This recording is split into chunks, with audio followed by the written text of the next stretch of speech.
अस्सलाम वालेकुम। Lecture 3 Kaif 3 CMA का स्टार्ट कर दिया है जी हमने।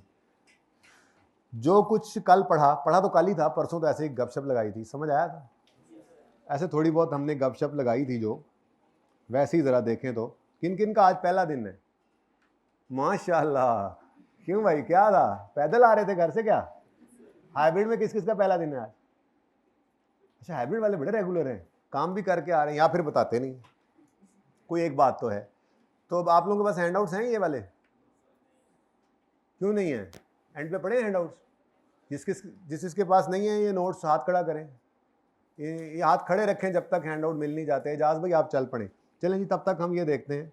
अच्छा, वैसे वो मुझे नहीं पता इन्होंने लेक्चर क्यों नहीं अपलोड किया। मैंने कह दिया था इनको कि लेक्चर अपलोड करना है, या कहना भूल गया था, तो मतलब आपने पूछा नहीं था। अब तो हो गया, अब तो जो आए हैं वो तो मुंह उठा के आए हैं ना, अब उनका क्या करेंगे। आज जो हम पढ़ेंगे तो उनको समझ नहीं आएगा। चलें, बहरहाल हमने बात ये की थी कि प्रोडक्ट की कॉस्ट हमने निकालनी होती है ताकि हम सेल प्राइस डिटरमिन कर सकें, और फिर इन्वेंट्री वैल्यूएशन। असल में हमारा यहाँ पर एक पर्पज़ ये भी होता है, प्रॉफिट कंप्यूटेशन हम किसी भी लेवल पे जाके कर सकते हैं, कहीं तक भी जा सकते हैं हम, ठीक है। और मैनेजरियल डिसीजन मेकिंग असल में हमने करनी होती है इन सब बातों से। टाइप्स ऑफ ऑर्गेनाइजेशंस कल हमने देखी थी। ट्रेडिंग ऑर्गेनाइजेशन बनी बनाई चीज़ें खरीदते हैं और बेच देते हैं। सर्विस ऑर्गेनाइजेशन सर्विसेज रेंडर करते हैं। और मैन्युफैक्चरिंग ऑर्गेनाइजेशन जो है वो मटीरियल, रॉ मटीरियल खरीद के उसको प्रोसेस करके फैक्ट्री में फिनिश गुड्स तैयार करते हैं और फिर फिनिश गुड्स को बेचते हैं कस्टमर्स को, ठीक है। अच्छा, वैसे बाय द वे ये बातें नोट्स में भी लिखी हुई थी। किस किस को पता लगा ये बात? किस किस ने ये पढ़ा? ट्रेडिंग ऑर्गेनाइजेशन, मैन्युफैक्चरिंग और सर्विस, बातें वही थी जो की हुई हैं, लेकिन इक्का दुक्का लाइन ऐसी ज़रूर होती है जो बड़े काम की होती है, कहीं काम दे जाती है। जैसे यहाँ पर लिखा हुआ था कि सिग्निफिकेंट पार्ट जो इसके अंदर कॉस्ट का है वो परचेज कॉस्ट होती है, यहाँ पे प्रोडक्शन कॉस्ट होती है, यहाँ पे सैलरीज होती हैं जो सर्विसेज दे रहे होते हैं स्टाफ, ठीक है। जैसे ऑडिट फर्म होगी तो उसमें सैलरीज पार्टनर्स की, मैनेजर्स की, थोड़ी बहुत आप लोगों की जो स्टाइपेंड होता है, ठीक है। तो ये क्या है, मेन उनका खर्चा। सर्विस ऑर्गेनाइजेशन ऑडिट फर्म है, उसकी सर्विस ऑर्गेनाइजेशन है, उसका मेन खर्चा क्या है? स्टाफ की सैलरीज, ठीक है। तो ये चीज़ें ऐसे छोटी छोटी होती हैं, ये पढ़नी होती है, काम दे जाती है, ठीक है। ये तो हमने पहले दिन ही देख लिया था। डिफरेंट कॉस्ट क्लासिफिकेशन में प्रोडक्ट कॉस्ट और पीरियड कॉस्ट मैंने आपको पढ़ाया था। आपने भी पढ़ा या नहीं पढ़ा, ये क्वेश्चन है। पढ़ा था? कोई ऐसी चीज़ तो नहीं मिली कि जिससे आपको ये लगा हो कि नहीं जी ये हमें समझ नहीं आ रही। अच्छा, ये तो आप ऑडिट भी नहीं कर सकते ना इस वाले चैप्टर का, ये तो आपका हर चैप्टर में रहेगा। लेकिन अब इस बेसिस को 6 दिन, 7 दिन, 8 दिन, जितने दिन तसल्ली ना हो हम करते हैं, क्योंकि ये सारी CMA में चलनी है। लेकिन जब ये ख़त्म हो जाएगा और कोई सा भी टॉपिक शुरू होगा तो उसके लिए आपने ये लाजमी, क्योंकि देखें बहुत रिस्क पे हैं आप। नोट्स से गोली करा रहा हूँ मैं आपको इस सब्जेक्ट में, तो नोट्स वाली गोली को तसल्ली करने के लिए आपको ऑडिट करना पड़ेगा। जो चैप्टर में आप, लेट से मैं FOH इन्वेंट्री वैल्यूएशन शुरू करता हूँ बेसिक्स के बाद, तो जब वो चैप्टर खत्म हो ना तो आपने ICAP की किताब खोल लेनी है और उसका बिल्कुल पोस्टमार्टम करना है, क्योंकि उसमें कुछ चीज़ें होंगी जो आप मुझे बताएंगे तो मैं कहूँगा ये ज़रूरी है या नहीं है या करनी चाहिए, मुझे भी पता लग जाएगा, ठीक है ना। तो ऑडिट चलेगा, लेकिन इस बेसिक्स में तो नहीं हो सकता। तो इस बेसिक्स के अंदर तो ऑडिट यही है कि जो मैं पढ़ा रहा हूँ वो आप रीड कर रहे हैं, आपको समझ आ रही है या नहीं आ रही, ठीक है। तो पढ़ा था, ये पढ़ा था, कोई मसला तो नहीं आया। अब देखो, ये जो छोटी सी बात थी, ये मैंने एक सवाल के लिए, एक सवाल में ऐसे ज़बानी लिखवा दी थी। क्या? मटेरियल, डायरेक्ट मटेरियल की कॉस्ट अगर पर यूनिट निकालनी है तो मटेरियल प्राइस को मल्टीप्लाई करेंगे material quantity required per unit. ये करके दिखाया था प्रैक्टिकली, यहाँ पे लिखा हुआ भी नजर आ रहा है, ठीक है। और अगर टोटल मटेरियल कॉस्ट निकालनी हो तो मटेरियल कॉस्ट जो पर यूनिट निकली है उसको जितनी प्रोडक्शन आपने करनी है उससे मल्टीप्लाई कर दे। अब सवालों में भी इसी की प्रैक्टिस थी, छोटी छोटी बातें हैं, ये छोटी छोटी चीज़ें ही हैं जो बड़े बड़े सवालों के अंदर आपने बाद में देखनी होती हैं, जो चल रही होती हैं आपकी, ठीक है। अच्छा, प्रोडक्ट कॉस्ट ट्रेडिंग बिजनेस के अंदर पढ़ा दिया था। पीरियड कॉस्ट क्या होती हैं, इनको रीड कर लिया एक दफ़ा। कोई ऐसी चीज़ तो नहीं थी जो आपको समझ ना आ रही हो। ये एक बड़े मज़े का एक ट्री था जो आपने देखा, ठीक है। देखते हैं इसकी तरफ, एंड पे जाएंगे। फिलहाल मैं थोड़ी सी प्रैक्टिस आपको उसी की करवाना चाह रहा हूँ जो चीज़ें हमने पढ़ी थी, ठीक है। देखते हैं परसेंटेजेस तो एंड पे ही, ठीक है। तो पहले चलते हैं ज़रा उन क्वेश्चंस की तरफ। बाकी फिक्स वेरिएबल इंशाअल्लाह अल्लाह ने चाहा तो आज उसकी बुनियाद डालेंगे, क्योंकि एक ही दिन में सारा कुछ नहीं कर सकते ना। तो आज मैं आपको फिक्स वेरिएबल, सेमी वेरिएबल, ये ग्राफ्स के साथ समझा दूंगा, ठीक है। फिक्स वेरिएबल पर यूनिट में टोटल में उनका जो बिहेवियर है वो सिखा दूंगा। उसके बाद फिर कल इंशाल्लाह हम उसकी तरफ चल पड़ेंगे कि फिक्स वेरिएबल सवालों के अंदर कैसे पहचाननी है। पूरे CMA के अंदर ये मसला रहना है, ठीक है, सवालों में कि आपने पहचानना कैसे है कौन सी कॉस्ट फिक्स्ड है कौन सी वेरिएबल है। कभी आपको 2 वॉल्यूम्स पे देगा तो पहचानने का तरीका डिफरेंट है, कभी सिर्फ नाम से पहचानने की कोशिश करेंगे। तो ये एक डिस्कशन है जिसमें शायद हमारा कल आधा घंटा लगे, ठीक है। फिर हम इकट्ठी वाली कॉस्ट को अलग अलग करना सीखेंगे। तो ये सारी चीज़ें हैं। फिक्स वेरिएबल बहुत इंपॉर्टेंट आज शुरू करेंगे, जो ये कल भी चलेगा, ये आपके सारे CMA भी फिर आपके साथ चलेगा, ठीक है ना। लेकिन फ़िलहाल इसको ज़रा पेंडिंग करते हैं और आते हैं इधर। क्वेश्चन 1 मैंने आपको करवा दिया था, 2, 3 और 4 मैंने देखे घर पे तो इतने आसान लगे कि मैंने कहा कि आपको सिर्फ ये काम करवा देना चाहिए। बस एक बार नज़र डाल लें कितने बच्चों ने ये होमवर्क किया नहीं है। नहीं किया हाथ खड़ा करें। नहीं किया वाले पहले दिन जो आए उन्होंने होमवर्क पहले ही कर लिया है, तो वो हाथ खड़ा करके बताएं तो सही ना हमने होमवर्क नहीं किया हुआ। हाँ अच्छा चलें, बहुत इंपॉर्टेंट लेक्चर था कल वाला, तो अनफॉर्चुनेटली वो अपलोड नहीं हो सका था, लेकिन हो भी जाता तो आप लोगों ने कौन सा वो लेक्चर लेके आना था। कोई रात को पहुंचा हो, कोई सुबह पहुंचा होगा, पता नहीं पैदल चले हैं घर से, अभी तक पहुंच ही नहीं रहे। 30 दिन है क्लास का, अभी आ नहीं पा रहे। आज कुछ जनता पूरी हुई है, 3रा दिन है। अपना एटीट्यूड आप खुद देख लें। फिर कहते हैं ICAP पास नहीं करता। मुझसे कसम उठवा लें ICAP ये चाहता है कि आप पास हो जाएं। आप नहीं चाहते कि हम पास हों।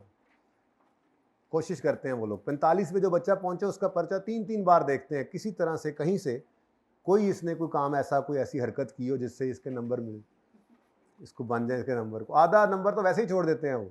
आप लोग समझते हैं नहीं नहीं नहीं ICAP ने 50 से हमें 48 भी किया सर, हमें मुझे मेरे साथ दुश्मनी थी ICAP। सेकंड थर्ड क्वेश्चन कितने बच्चों ने अटेम्प्ट किया है?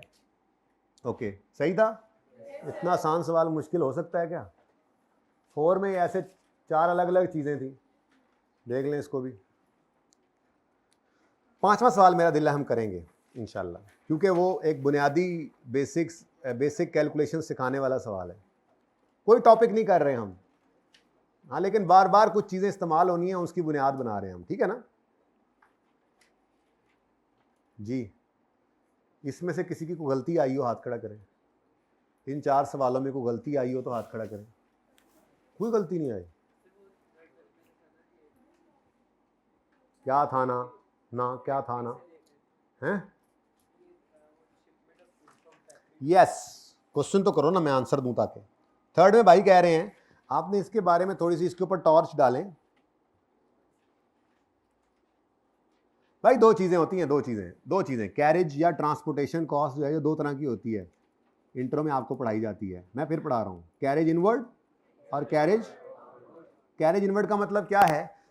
मिसाल के तौर पे आप ट्रेडिंग बिजनेस हैं, आपकी बुक शॉप है, आपने ये मार्कर खरीदे उर्दू बाजार से मिसाल के तौर पे 1000 रुपए के, और ये मार्कर बाइकिया करवाए वहां से 100 रुपया उसने ले लिया। आपको ये मार्कर कितने में पड़े? 1100 में। ये आप बचपन में पढ़ के आए हैं कि आपने purchase price plus directly attributable cost add करनी होती है। तो कैरेज इनवर्ड क्या है? परचेज की कॉस्ट का पार्ट बनने वाली कॉस्ट। यूं समझ लें कि ये परचेज का पार्ट यानी कि इन्वेंट्री की कॉस्ट का पार्ट बनता है, यानी कॉस्ट ऑफ सेल का हिस्सा बनेगा, ठीक है।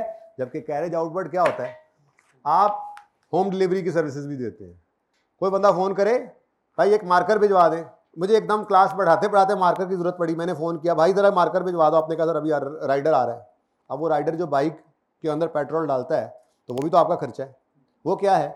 वो आपने मार्कर कस्टमर तक पहुंचाने के लिए खर्चा किया, इसको कहते हैं carriage outward. This is a selling expense, this is a. अब सेलिंग एडमिन एक्सपेंसेस जो होते हैं ये जीपी के बाद आते हैं। इतनी कोई इंट्रो तो पढ़ी हुई है, मैंने भी इतनी पढ़ी हुई है, ठीक है, कि आपकी सेल में से कॉस्ट ऑफ सेल माइनस करते हैं, जीपी आ जाता है, उसके बाद ऑपरेटिंग एक्सपेंसेस माइनस होते हैं। ऑपरेटिंग एक्सपेंसेस मतलब क्या है?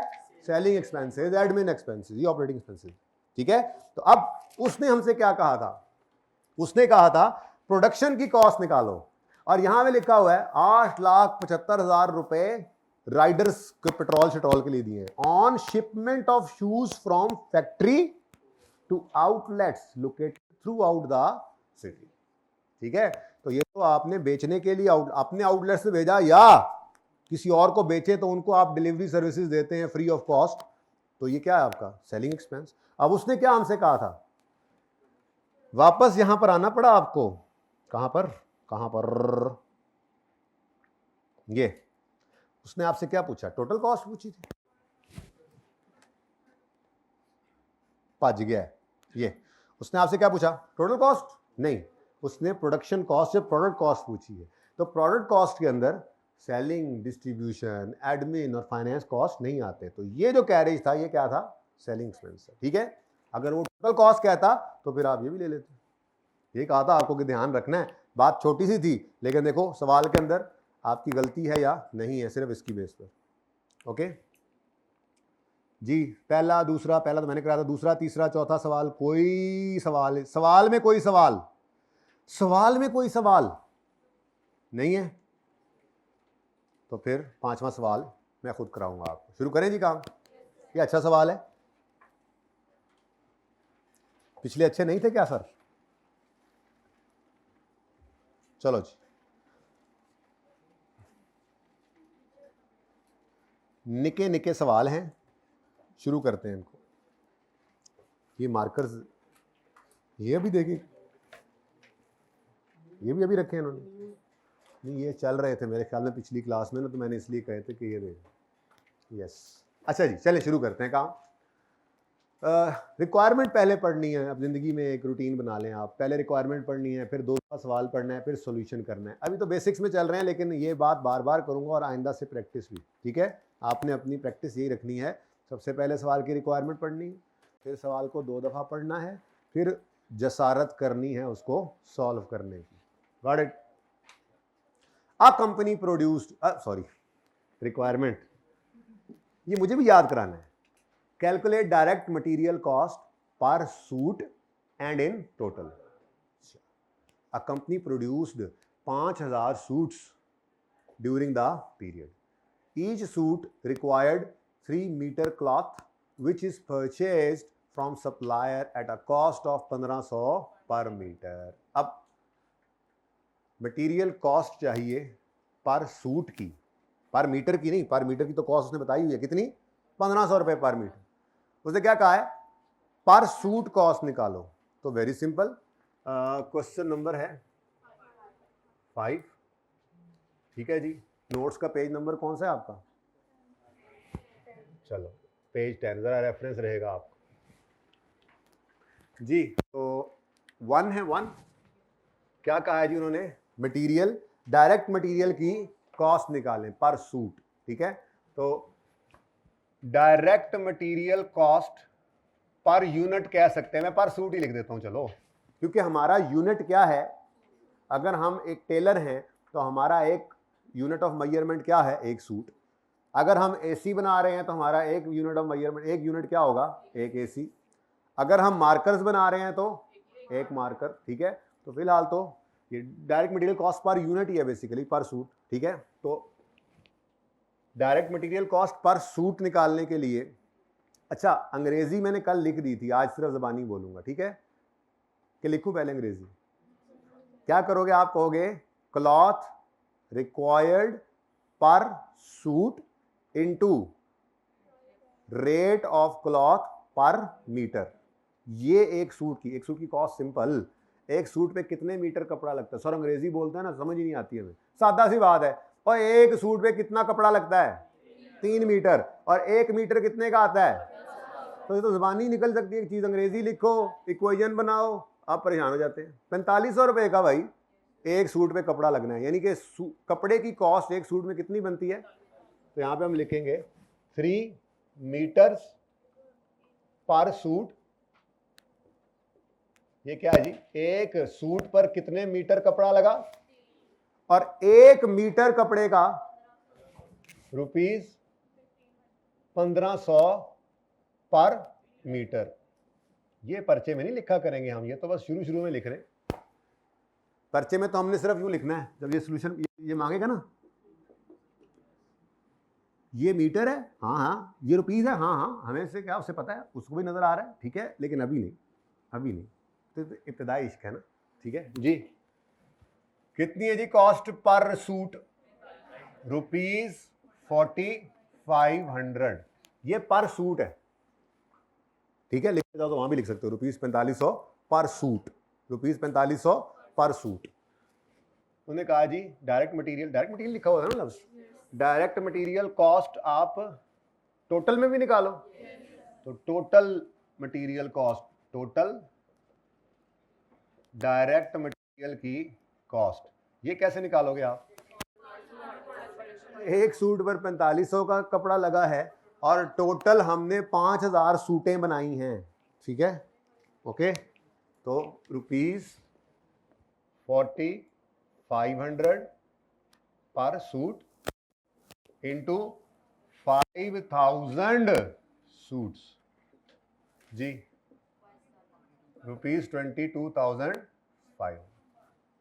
यही है ना? अच्छा 2,25,000 बना ना फिर जी, मुझे वो फिगर वो नहीं, मुझे बता दो कि क्या आंसर क्या है। 22.5 मिलियन है, हाँ मैं लिख लेता हूँ, ठीक है, चलो ऐसे ही लिख देता हूँ जैसे आपने कहा, रुपीज 22.5 मिलियन, ठीक है जी, इसका मतलब होता है 22,500 और आगे 3 सिफरें, फिर ये बनता है 22, ये भी बता देता हूँ, कोई मसला नहीं, आपको कोई क्वेश्चन हो मैं आंसर कर दूँ, कोई मसला नहीं, परेशान नहीं होना आपने, ये 22.5 मिलियन इसे कहते हैं, ठीक है बेटा, चलो हाँ जी, मुश्किल आसान सा काम है, आगे बढ़ो, थोड़ी सी इसकी मजीद प्रैक्टिस करते हैं ताकि फिर थोड़ा सा चौथे सवाल पे जाके थोड़ा फिर सवाल और बिगड़ना शुरू होंगे। दूसरा, एक unit of product, each unit of product uses 5 kgs of material x, हमारा जो एक यूनिट है उस पर कितने किलो मटेरियल लगता है, जो कि हम सप्लायर से खरीदते हैं एट अ कॉस्ट ऑफ 70 रुपए पर किलो, और इस पीरियड में हमने 3000 यूनिट्स बनाए हैं, सेम रिक्वायरमेंट है, ठीक है, थोड़ी प्रैक्टिस, ये अब सवाल करते हुए ना ये स्पीड करने वाला काम हुआ करेगा, उस वक्त फिर ये नहीं सोचेंगे आप, इसीलिए यहीं से बुनियाद डाली जा रही है, ठीक है। तो सेकंड जी, direct material cost per unit, जी बेटा, एक यूनिट पर कितना मटेरियल लगता है? 5, अच्छा 5 kgs पर यूनिट, बस ठीक है, 5 kgs, चलो लिख देता हूँ यार, एक दफ़ा और, एक दो दफ़ा और लिख दो, 5 kgs पर यूनिट, और 1 kg कितने का मिलता है हमें? 70 रुपये पर यूनिट पर kg, हमें 1 किलो मटेरियल का मिलता है 70 रुपये का, और 1 यूनिट पर 5 किलो लग जाते हैं, तो 3500 रुपये का मटेरियल लगेगा। अच्छा चलो एक हो गल है, 350 पर यूनिट, 1 किलो 70 का मिल रहा है, लेकिन हमारे यूनिट पर मटेरियल 5 किलो लगता है, तो फिर 350 रुपये का मटेरियल हमारा लग गया। तो ये क्या है? Direct material cost. ये क्या है? ये एक मटेरियल की कॉस्ट है? नहीं, ये मटेरियल की क्वांटिटी है, और वो भी एक यूनिट पर कितनी लगनी है। और ये क्या है? ये रेट किसका है? 1 kg ऑफ मटेरियल का। कॉस्ट ये नहीं थी, कॉस्ट ना ये थी, कॉस्ट ना ये, तो पर केजी की कॉस्ट जरूर थी, लेकिन हमें डायरेक्ट मटेरियल कॉस्ट 1 यूनिट की कितनी पड़ रही है? 1 यूनिट की 350 रुपये, ठीक है। टोटल भी कहा है उसने, तो टोटल डायरेक्ट मटेरियल कॉस्ट जो है वो 1 यूनिट की अगर 350 है पर यूनिट, और हमने यूनिट्स बनाए हैं, कितना आसान है यार ये टॉपिक, ये पेपर पूरा नहीं, सचमुच आसान है। पता नहीं आपको मुश्किल लगता है जी। हाँ, 10,50,000, चलो पूरा ही लिख दो अब, 1.05 मिलियन। सर ऊपर वाला भी पूरा लिखते हैं फिर। अच्छा जी, ये लो रुपीस, ठीक है जी। आगे बढ़े, तीसरा भी आसान, बस ये थोड़ी सी प्रैक्टिस थी। Litre, metre, KG, different unit of measurement आ सकते हैं, ठीक है।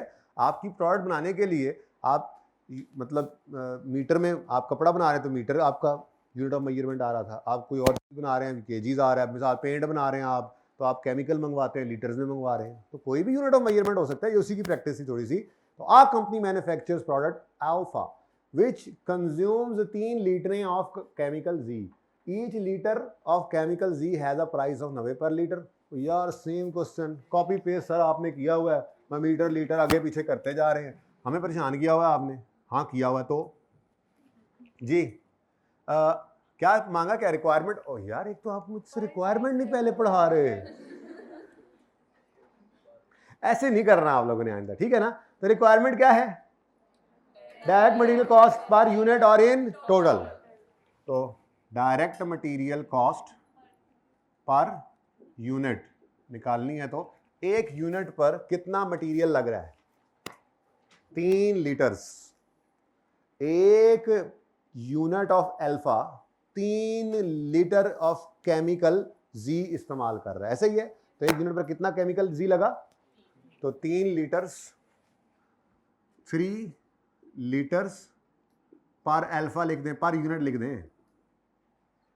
और ये अब देखो, ये अल्फा की ये 3 लीटर जी के चाहिए जो एक अल्फा पे लगते हैं, और जी का 1 लीटर कितने का आता है, ये कॉस्ट निकालने का तरीका है ना, ठीक है जी।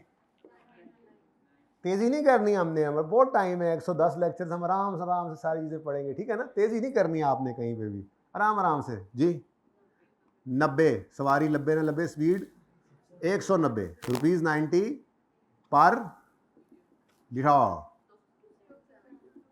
Rupees 270 per unit. यानी कि आपका जो मटेरियल जी है ना, केमिकल जी, वो एक अल्फा पे 270 रुपए का लगता है। केमिकल जी का तो 1 लीटर 90 रुपए का आता है, लेकिन एक अल्फा के ऊपर 270 रुपए का केमिकल जी लग जाता है, ठीक है।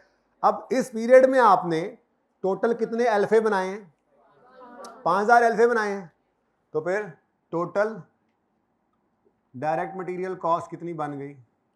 और सर जी बस कर दो हूँ, रिपीट टेलीकास्ट है ना, ऐसे कैसे, ऐसे कैसे, इतनी जल्दी जान नहीं जुड़ने वाली। कॉन्सेप्ट का रोना निकल जाए तब आपने छोड़ना है उसको जी। इनटू कितने यूनिट्स, 5000 यूनिट्स, रुपीज 13,50,000। चलो अब नवा भी कुछ कर लीजिए, आ जाओ। वैसे इतना भी नवा नहीं है, लेकिन बहरहाल कुछ तो नवा है।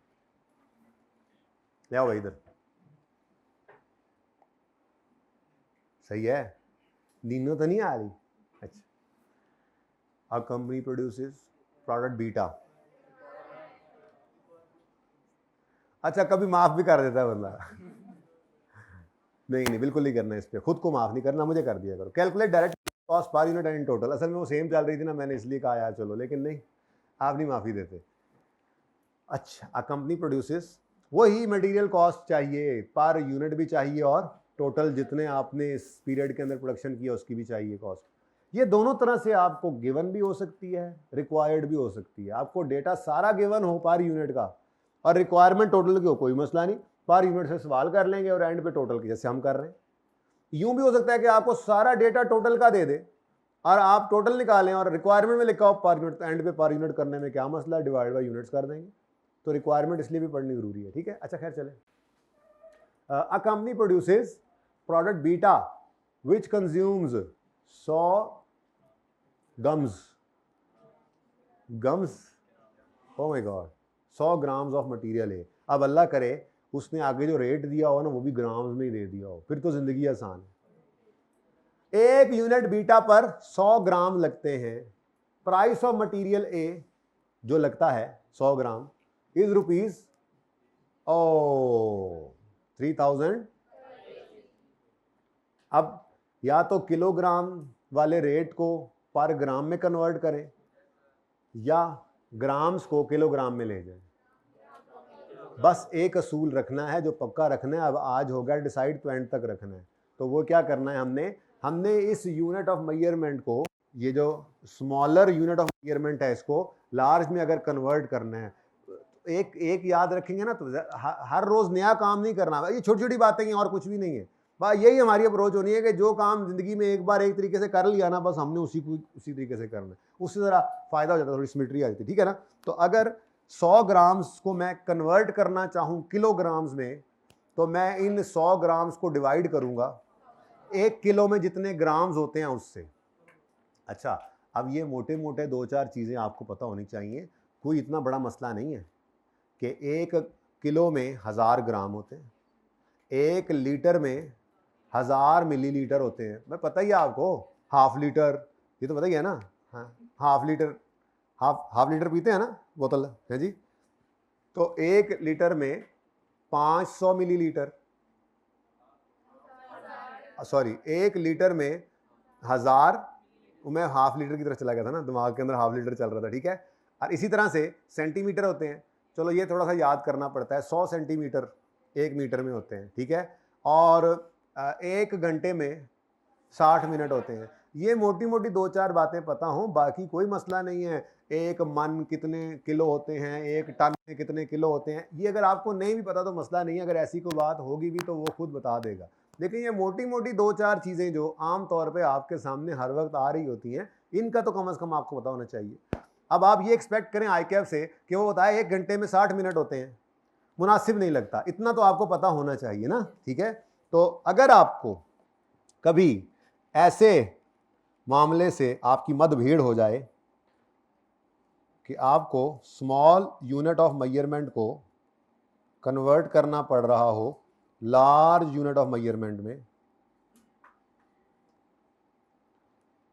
तो उसका तरीका वारदात क्या है, ग्राम्स हैं। तो जो ग्राम्स सवाल के अंदर गिवन है, आप उनको अगर 1000 से मल्टीप्लाई कर देंगे, वही डिवाइड ही कर रहा हूँ, तो आपका ये किलोग्राम्स बन जाएगा, ठीक है जी। या आपने क्या किया जी, ग्राम्स को किलोग्राम्स में कन्वर्ट किया। ग्राम ज़रा नीचे आना, आप भी आ जाओ, ठीक है जी। ऐसे ही ml सवाल में दे दिया उसने कि जी इतने ml 1 यूनिट पर लगते हैं, और रेट दे दे लीटर्स में।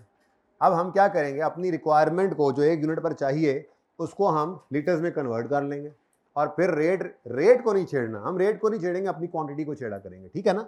ये उसूल आज हमने बना लिया है, हम रेट को नहीं छेड़ेंगे, क्वांटिटी को छेड़ लिया करेंगे, ठीक है। अगर मिलीलीटर है, उसको आपने लीटर में कन्वर्ट करना है, तो 1 लीटर में 1000 मिलीलीटर होते हैं, तो जो मिलीलीटर सवाल के अंदर गिवन होंगे उसको डिवाइड कर देंगे आप 1000 से, तो ये क्या बन जाएगा आपके लीटर्स, ठीक है। ऐसे ही मीटर भी, सेंटीमीटर्स और मीटर्स का मसला भी हो सकता है, ठीक है। आपको सवाल में वो कह दे कि मुझे एक सूट के ऊपर मेरा जो है वो इतने सेंटीमीटर कपड़ा लगता है, और रेट बता दे मीटर में, तो अब क्या करें, लाइक विद लाइक मल्टीप्लाई क्या हो सकता है, या तो आपका रेट भी सेंटीमीटर में हो तो सेंटीमीटर से मल्टीप्लाई करें, या आपकी क्वांटिटी मीटर में बदल जाए और आप मीटर से मल्टीप्लाई करें तो रेट को, पर मीटर जो रेट है, ठीक है ना। अगर आपको सवाल में वो कहता है कितने सेंटीमीटर है, अब सेंटीमीटर को मीटर में कन्वर्ट करना है, तो जो सेंटीमीटर गिवन हो उसको 100 से मल्टीप्लाई, ये बस ये 2-3 चीज़ें हैं, बस 1 मिनट वाला, ये 4 ज़हन में रख लो। मुझे तो यही नज़र आए हैं आज तक जितने CMA के सवाल की, अगर करने भी पड़े हैं तो, बल्कि इसमें भी शायद मिनट्स वाला ज़्यादा इस्तेमाल हुआ है, या कभी हो भी जाए तो ये ml और ग्राम्स वाला, सेंटीमीटर वाला मैंने कभी इस्तेमाल होते देखा नहीं। तो 3-4 बस पता होने चाहिए आप, इसके अलावा कोई होगा तो वो खुद बता देगा कि 1 टन में इतने मन होते हैं या 1 टन में इतने किलो होते हैं, ठीक है। ऐसी कोई बात होगी तो वो बता देगा, ओके। अच्छा जी, तो ये क्या बन जाएगा जी, मीटर, ठीक है। उसके बाद अच्छा चलो नेक्स्ट है जी मिनट्स। ये एक मशहूर काम आपको अक्सर करना पड़ेगा, खासकर जब आप लेबर की कॉस्ट निकाल रहे हुआ करेंगे। मैंने तो सारी प्रैक्टिस यहाँ मटीरियल की रखी है ना, बेसिक वाली, लेकिन लेबर में तो ऐसे ही हो सकता है। एक यूनिट बनाने पर आपके 2.5 घंटे लगते हैं लेबर के, और लेबर का 1 घंटा जो है वो 100 रुपये के हिसाब से पे करते हैं, तो 1 यूनिट पर 2.5 इंटू 100 250 रुपये लग गए। तो उसी तरह से जैसे मटीरियल कॉस्ट निकल रही है ना, लेबर की भी ऐसे ही निकलनी है। तो प्रैक्टिस सिर्फ एक ही रख के कर रहे हैं, बाकी जो मर्जी होता रहेगा फिर वैसे ही चलना है, ठीक है। तो मिनट्स जितने भी गिवन होंगे सवाल में कि जी मुझे जी मेरा 1 यूनिट बनाने में 2 मिनट लगते हैं, तो घंटों में कन्वर्ट करना है, तो इसको डिवाइड कर दोगे 60 से, तो वो 0.0 समथिंग जितने भी आ जाएगा वो आर्स होंगे फिर, ठीक है। रेट पर आर गिवन होगा, उससे मल्टीप्लाई कर देंगे, तो यहाँ से हम क्या निकाल लेंगे जी, आर्स, ठीक है जी, मीटर्स, केजीज, ओके डन, सही है। तो हमने क्या किया जी, स्मॉल यूनिट ऑफ मेजरमेंट को लार्ज में कन्वर्ट कर लिया, ठीक है, क्वांटिटी को चेंज कर लिया। ऐसे ही मिसाल के तौर पे सवाल के अंदर रेट दे देता वो पर ग्राम और सवाल में केजी दे दे, तो हमने फिर क्वांटिटी को ही छेड़ना है, उलट चल पड़ेंगे, ठीक है, उलट कर लेंगे, कोई मसला नहीं है, मल्टीप्लाई कर देंगे उसको, तो हम अपनी क्वांटिटी को ग्राम्स में कन्वर्ट कर लेंगे, ठीक है ना। ओके डन, चलें। अच्छा अब आए सवाल की तरफ, सवाल भी कर लें, ये किसी ने नोट करना है तो ज़रा छेती छेती कर लें। बाकी वाली बात ज़िंदगी रही तो इंशाल्लाह मैं 1-2 दफ़ा यहीं से आपको दिखाऊंगा, कम से कम 2 से 3 दफ़ा, जब आप CMA कर रहे होंगे, वो किसी अगले टॉपिक में चल रहे होंगे, तो मैं आपको ये बेसिक्स वाला चैप्टर ओपन करके ये ज़रूर दिखाऊँगा और आपको कहूँगा याद है, ये मैं कहूँ, ये मेरा मशहूर डायलॉग होगा आगे चल के बेसिक्स में। बेसिक्स की हर बात जब आया करेगी मैं कहा कहूँगा याद है, आप कहोगे नहीं, तो मैं इसीलिए लिख लेता हूँ बातें, बवक्त ज़रूरत सनद रहे और काम आए, मैं दिखाऊंगा ये आके आप, ठीक है, ओके। और इतनी बार ये बात कहूँगा कि फिर आपको याद हो ही जाएगा इंशाल्लाह। जी देखें, अब मसला सामने आ गया आपके कि आपका एक यूनिट जो है बीटा का वो 100 ग्राम मटेरियल ए का कंज्यूम करता है, यानी 100 ग्राम उस पर लगता है, और मटेरियल ए जो है वो 3000 रुपये पर किलो रेट गिवन है, और हमने 10,000 यूनिट्स प्रोड्यूस किए हैं, और रिक्वायरमेंट जो है वो डायरेक्ट मटेरियल की कॉस्ट पर यूनिट निकालनी है और टोटल में भी इसको निकालना है। तो काम तो वही करना है, बस सिर्फ एक छोटा सा काम बीच में आ गया था। तो नंबर 4 जी, direct material cost per unit of beta, पर बीटा सकते हैं हम, अब बड़े हो गए थोड़े से, और अब पर यूनिट ठीक है फिलहाल, ठीक है जी। तो मटेरियल कॉस्ट चाहिए हमें पर यूनिट। अब इधर देखो, एक यूनिट ऑफ बीटा कितना मटेरियल कंज्यूम कर रहा है, 100 ग्राम। इधर देखो, ये 3 लीटर्स पर यूनिट था ना, यहां पे हमें क्या करना पड़ेगा, 100 ग्राम्स है ना, 100 ग्राम्स डिवाइडेड बाय 1000 करेंगे तो आंसर क्या आता है, 0.1 kg आ गया। ये पर्चे में आंसर नहीं लिखना, पर्चे बस यही काम करना है, डायरेक्ट आगे बस रेट लगा देना है, लेकिन अभी चलो पहला दिन है, ठीक है। तो 100 ग्राम्स को डिवाइड किया ना जब आपने 1000 से, तो अब क्या आंसर आ गया इसका, 0.1 kg।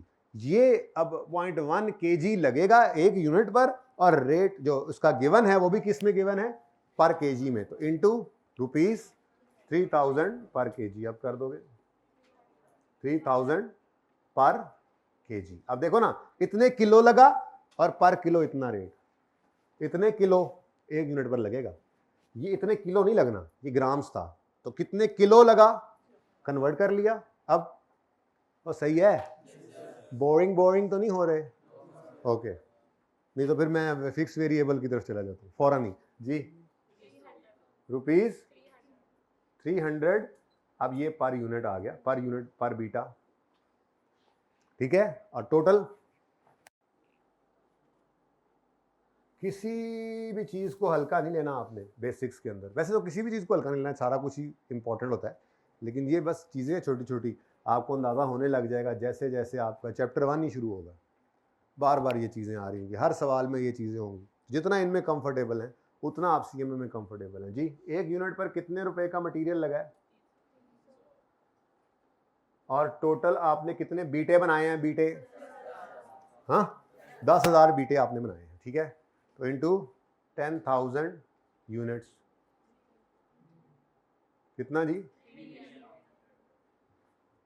भाई कह रहे हैं 300, अब आगे कह दो 1000 कहना चाह रहा था, गलत होता वो, तो 3 लाख बनता है 300,000। हाँ जी, अच्छा आप बताएं जी, ये मैंने 4 सवाल हल किए हैं, आपका होमवर्क था, ये चारों किसके सही थे, गुड, थोड़े हालात सामने हो। अच्छा पहले 3 कितनों के सही थे, पहले 3 किसके, पहले 3 में भी गलती थी, गलती पूछूंगा मैं अपनी का नॉलेज के लिए, हाँ, क्या गलती थी,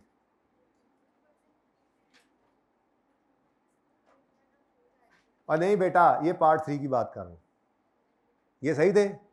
अच्छा 4 कितने बच्चों का सही नहीं था, यही कन्वर्जन का मसला था, 100 से मल्टीप्लाई कर दिया, अन्य वाई है 100 ग्राम इंटू 30,000, सुभान अल्लाह, हाँ जी, हाइब्रिड में किस किस का ये फोर्थ गलत था?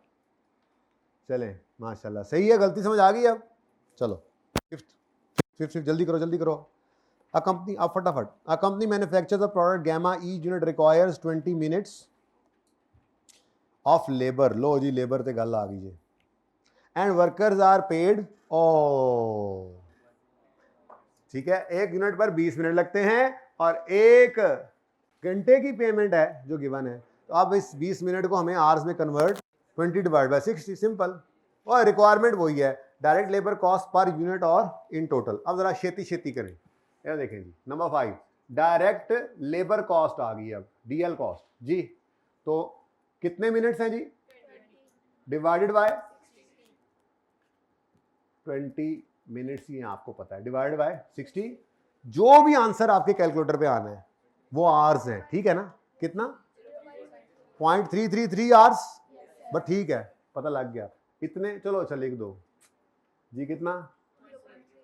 0.3333, 4 दफा कर लो, आवर्स पर यूनिट लगते हैं, ठीक है। और एक आर के कितने पे करते हैं आप उनको? पर लेबर आर, पर आर, पर लेबर आर, ठीक है। तो ₹33 पर यूनिट आपकी लेबर कॉस्ट लग रही, ठीक है। Total labour cost, total direct labour cost कितनी बन गई जी? एक यूनिट पर लगी 33.33 रुपए पर यूनिट। और आपने इस पीरियड में कितने यूनिट बनाए? 5000 यूनिट्स आपने टोटल बनाए। तो टोटल डायरेक्ट लेबर कॉस्ट आपकी लग गई 165, अच्छा 166,500, ऐसे ही है। चलो हाथ सीधा हो गया थोड़ा सा। देख लो भाई, इस सवाल को भी देख ही लो। अब a company manufactures a product zeta. आपको क्या लगता है मैं 6वां भी कराऊंगा? नहीं। 7वां? नहीं। 8वां? Yes yes. चले फिलहाल तो ये तो पूरा कर लो। A company manufactures a product zeta which requirement पढ़ लिया मैंने यार, direct total direct labour cost और एफओएच कॉस्ट ध्यान से पढ़नी थी असल में, इसलिए वापस आया। पर यूनिट नहीं मांगी गई यहाँ पर रिक्वायरमेंट पे जाना है, ठीक है। तो total direct labour cost, labour cost, material cost नहीं मांगी, और एफओएच की कॉस्ट। A company manufactures a product zeta which requires 3 labour hours per unit. Company produced 10,000 units. Following rates are applicable. Workers are paid wages of 30 per labour our. इधर देखो, हमें क्या चाहिए? टोटल, उधर ही लिख लें, तो सारे उधर कर रहे हैं तो ये क्यों इधर करना? नंबर 6 जी, टोटल डायरेक्ट लेबर कॉस्ट मांगी गई है जी। अब इधर देखो, एक यूनिट पर कितने आवर्स? तो 3 आवर्स पर यूनिट। एक आर को कितना पे कर रहे हैं आप? ₹30 पर आर। अब देखो, ये ब्रैकेट मैं लगा दूं तो ये क्या चीज है? नहीं, ये क्या चीज है? ये डायरेक्ट लेबर कॉस्ट है, लेकिन पर यूनिट, ये per unit direct labour cost. बड़े हो रहे हैं आहिस्ता आहिस्ता बात। ये क्या है? अब उसने अगर टोटल मांगा है तो पागलों की तरह पहले इसका आंसर निकालें फिर आगे यूनिट्स लगाएं, नहीं नहीं नहीं, अब आहिस्ता आहिस्ता। ये अब सीढ़ी, अब एक सीढ़ी से अगली सीढ़ी चढ़ रहे हैं आप आहिस्ता आहिस्ता। तो कितने यूनिट्स टोटल बनाए? तो यहीं पे डायरेक्ट करोगे आप 10,000 यूनिट। ये वो फॉर्मेट है जिसपे आपका सवाल हुआ करेगा हल, रूटीन में हर सवाल इसी तरह से करेंगे आप, ठीक है ना। आपको टोटल कॉस्ट चाहिए हुआ करेगी, वह ब्रैकेट के अंदर आपने ये सिर्फ 3 लिखना है, 30 लिखना है, ये अंग्रेजियां भी नहीं लिखनी, ठीक है ना। और इंटू 10,000, बस आंसर है, पूरे नंबर मिलेंगे। मैं फेल होने का तरीका नहीं बता रहा, पूरे नंबर मिलेंगे, ठीक है जी। ₹900, ऐसे कर लो जरा, जगह तंग है। ₹900,000 और रुपीज ये, हाँ लिख लें तो अच्छा है। वैसे तो सवाल देखेंगे तो उसके नजर आ जाएगा ना, हमें सवाल की जो रिक्वायरमेंट होगी हम उसको वैसे ही टेबुलर फॉर्म के अंदर कर रहे होंगे, तो जब टेबल बनाएंगे तो ऊपर वैसे ही रुपीज लिखा होगा, rupees in thousand, rupees in million, वो तो करेंगे ही इंशाल्लाह। सवाल आने में फिलहाल तो टोटल FOH की कॉस्ट। अच्छा वैसे तो FOH का चैप्टर पूरा हमने पढ़ना है, लेकिन फिर भी आपको एक मजे की बात बताता चलूं। हमारी फैक्ट्री में काम चल रहा है। अब फैक्ट्री में हमने कहा कि 1 यूनिट बनाने पे 3 घंटे लेबर के लगते हैं। अच्छा ये टाइम ज़ाया भी किया करेगी लेबर, और वो सारी चीज़ें आएंगी आहिस्ता आहिस्ता, तो बहुत अभी तो लंबा सफ़र पड़ा है। फिलहाल तो सब आइडियल चल रहा है ना। हमने कहा 1 यूनिट बनाने पे लेबर के 3 घंटे लगते हैं। साथ ही उन्होंने ये भी बताया, अच्छा और उन्होंने क्या कहा कि लेबर को 1 घंटे का हम 50 रुपया पे करते हैं मिसाल के तौर पे। साथ ही सवाल में लिखा हुआ था और ओवरहेड्स भी पर आवर पड़ते हैं हमें 20 रुपए के। क्या मतलब भाई, लेबर मशीनों पे काम करती होगी ना, ठीक है। अब लेबर जो काम कर रही है, मिसाल के तौर पे जैकेट बन रही है या जूता बन रहा है, तो जो लेदर आता है उसकी कटिंग हो रही है, उसकी स्टिचिंग हो रही है। अब वो सारा काम मशीनों पे हो रहा है। तो अगर एक जूता बनने में, लगने में नहीं, लगने में तो 1 सेकंड लगता है, एक जूता बनने में अगर 3 घंटे लग रहे हैं, तो फिर खामोशी के केस में क्या अज्यूम करेंगे, मशीनें भी 3 घंटे ही चली हैं, अनलेस के वो खुद कह दे कि लेबर के 3 घंटे लगते हैं जबकि मशीनें 2 घंटे चलती हैं, बाकी वो हाथ से कुछ काम करता है। जब तक ऐसी कोई बात नहीं बताएगा तो खामोशी केस के अंदर नॉर्मल असम्पशन क्या है, 3 घंटे अगर लेबर ने लगाए हैं तो फिर 3 घंटे ही मशीनें भी चली हैं, 3 घंटे ही बर्की कुमकुमे भी जले हैं। तो ओवरहेड्स में यही होता है, मशीन चल रही है किराए वाली है तो रेंट, और अगर अपनी है तो डेप्रीसिएशन, जिस बिजली पे चल रही है उसका बिल, या फ्यूल पे चल रही है तो उसकी कॉस्ट, ठीक है। ये सारे ओवरहेड्स होते थे ना। तो ओवरहेड्स का रेट भी पर आवर दे सकता है। अब अगर तो वो पर आवर ओवरहेड्स के लिए मशीन के आवर्स नॉर्मली होते हैं, वो अगर अलग कर दे तो अलग लेना है, और अगर ना अलग से बताए तो नॉर्मल असम्पशन क्या है, जो आपके भी दिल को भाती है, मेरे दिल को भी भाती है। यूं तो छोटी है बात बकरी की है, लेकिन दिल को तो भाती है ना। सादा सी बात लगती है ना भाई, नहीं लगती सादा बात, नहीं भाती है आपके दिल को जी। तो मैं ये कह रहा हूं कि अगर खामोश होगा तो हम ये अज्यूम करेंगे कि 3 घंटे लेबर को लगते हैं 1 यूनिट बनाने में, और ओवरहेड का रेट अलग से है, तो 3 घंटे ही मशीन चलती है, ठीक है, सही है। अब यहां पर उसने क्या बोला, अच्छा बात भी यहां पर थी तभी तो, लेकिन उसने खुद बता दिया।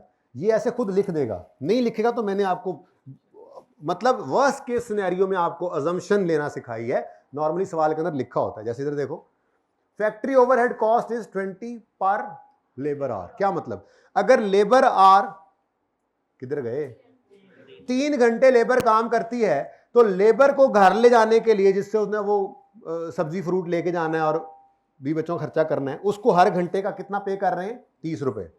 और जो उसको 1 घंटा काम करने के 30 रुपए मिलते हैं, तो वो जिस जगह बैठ के, जिस फैक्ट्री में बैठ के, जिन मशीनों में बैठ के काम कर रहा है, उन मशीनों के ऊपर जो बिजली वगैरह का खर्चा आता है वो हर घंटे का कितना आ रहा है, 20 रुपए। ये उन्होंने खुद बता दिया कि FOH की कॉस्ट है ₹20।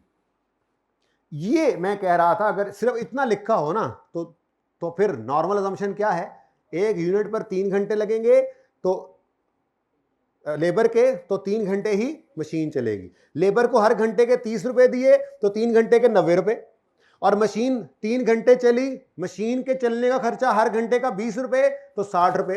तो टोटल हमें कितना पड़ गया, 90 और 60 150। लेकिन उसने खुद बता दिया, उसने कहा असम्पशन ना लो, मैं बता रहा हूँ, मैंने सवाल बनाया था ना खुद, ठीक है। तो FOH कॉस्ट इज 20 पर लेबर आवर। अब ये सिंपल हो गया, 3 घंटे लेबर के लगते हैं, लेबर को 30 रुपए देते हैं हर घंटे का, और उन 3 घंटे में हर घंटे जो मशीन चलती है तो उसका खर्चा कितना आता है। अब उन्होंने क्या कहा, FOH की कॉस्ट निकाल दो, तो ये देखो 3 आवर्स पर यूनिट, FOH की कॉस्ट में भी लेबर आवर्स ही आए। ये डिफरेंट भी हो सकते हैं, जैसे मैंने अभी आपको बताया, वो कह सकता था कि 2 घंटे मशीन चलेगी और फिर 1 घंटा सिर्फ लेबर काम करती है, मशीन बंद हो जाती है, तो ऐसा हो सकता था। फिर ऐसे केस में वो यूं कहता ₹20 लेट से पर मशीन आवर, और ऊपर लिखा होता कि पर 1 unit requires 3 labour hours and 2 machine hours. वो खुद बताएगा, डेटा खुद बढ़ाएगा वो, ठीक है ना। खामोश हो तो क्या असम्पशन लेनी है, हमेशा जितने घंटे लेबर ने काम किया उतने घंटे ही मशीन चलेगी। Okay, yes of course, 2 hours कौन से वाले, वो मशीन आवर्स होते पर यूनिट, और रेट तो उसका पहले ही दिया हुआ है, नहीं बताया हुआ, बल्कि बताया हुआ उसने बताया हुआ कि नहीं 2 नहीं 3 घंटे लगते हैं, मशीन के भी 3 ही घंटे लग गए ना। फिर हर लेबर आवर के लेबर को 30 देंगे और हर उस घंटे के दौरान मशीन वगैरह का खर्चा 20 रुपये आएगा, तो वही 3 घंटे। ठीक है जी, ₹20। लेकिन ये क्या आएगा, ये तो क्या है, पर यूनिट। एक यूनिट पर इतनी ओवरहेड की कॉस्ट लगेगी पर यूनिट, और हमने टोटल बनाए हैं, तो क्या कॉस्ट बन गई?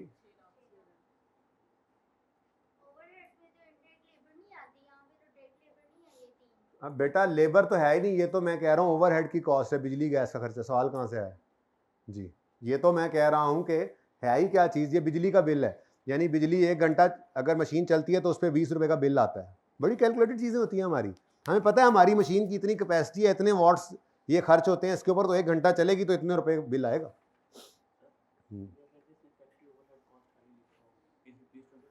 फैक्ट्री ओवरहेड कॉस्ट इज ₹20 पर labour our. Factory overhead cost is ₹20। फिर ओवर ले, वो तो सवाल यार ऐसे असम्पशन ना लो, सवाल खुद क्लियर करेगा बातों को, ठीक है ना। इससे बहुत मुश्किल बातें होंगी, लेकिन सवाल से पता लगेगा, ठीक है। अभी नहीं, अभी ओवरहेड का चैप्टर पढ़ेंगे। अभी इसी बेसिक्स वाले सवालों के अंदर एक सवाल ऐसा आएगा जिसमें उसने यूं लिखा होगा कि ओवरहेड्स जो हैं वो लेट्स से 150% है ऑफ लेबर। क्या मतलब है इसका?